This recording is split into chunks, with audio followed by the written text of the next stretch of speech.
Hello dear students, Radhe Radhe आप सभी को। Class 7th H1 subject chemistry chapter 2 जिसका नाम है the world of matters and non metals. ठीक है, आज हम इसके शॉर्ट क्वेश्चन आंसर समझेंगे। ये शॉर्ट क्वेश्चन आंसर आप अपनी जो हॉलीडे होमवर्क नोटबुक है उसमें जरूर लिख लेना। ठीक है, question number 1, differentiate between matters and non metals with 2 examples. Matters, non-metals. Metals lustrous, non-metals dull. Metals good conductor of heat and electricity, non-metals bad conductor of heat and electricity. Metals के example है iron, sulphur. Non metals के example है oxygen, sulphur. यहाँ पर metal और non metal इन दोनों का difference पूछा है। तो जो मेटल्स होती हैं वो लस्टीरियस होती हैं, मतलब मेटल्स में चमक होती है। जो नॉन मेटल्स होती हैं वो डल होती है, मतलब नॉन मेटल्स में चमक नहीं होती। जो मेटल्स होती हैं वो हीट और इलेक्ट्रिसिटी की गुड कंडक्टर होती हैं, मतलब मेटल्स में से हीट इलेक्ट्रिसिटी अच्छे से पास हो जाती है। और जो नॉन मेटल्स होती हैं वो हीट और इलेक्ट्रिसिटी के बैड कंडक्टर होते हैं, मतलब मेटल्स में से हीट और इलेक्ट्रिसिटी पास नहीं होती।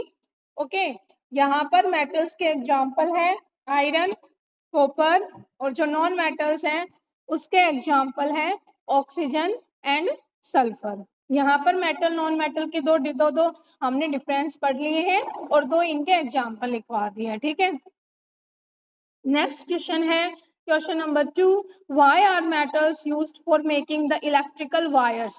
आपने देखा होगा कि तार बनाने के लिए मेटल्स को ही क्यों यूज किया जाता है। इसके पीछे दो रीजन है। ठीक है, ये मैंने आंसर में बिकॉज लिख के कॉमा लगा दिया है और दो पॉइंट्स बना के लिख दिए हैं। ये दो कारण है, दो रीजन है जिसकी वजह से जो मेटल्स होती हैं उनको इलेक्ट्रिकल वायर में बनाने में यूज किया जाता है। ठीक है, metals are good conductor of electricity, metals are ductile.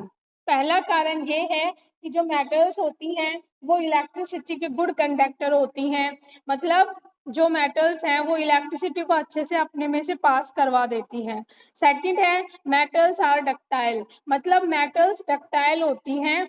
जो मेटल्स होती हैं उनसे पतले से पतला वायर मतलब तार बनाया जा सकता है। ठीक है, तो मेटल से थिन वायर भी बन सकता है और मेटल इलेक्ट्रिसिटी को अपने में से पास करवाती है। इस वजह से वायर बनाने के लिए मेटल का ही यूज किया जाता है। ठीक है, क्वेश्चन नंबर 3 है what happens when a metal react with N acid.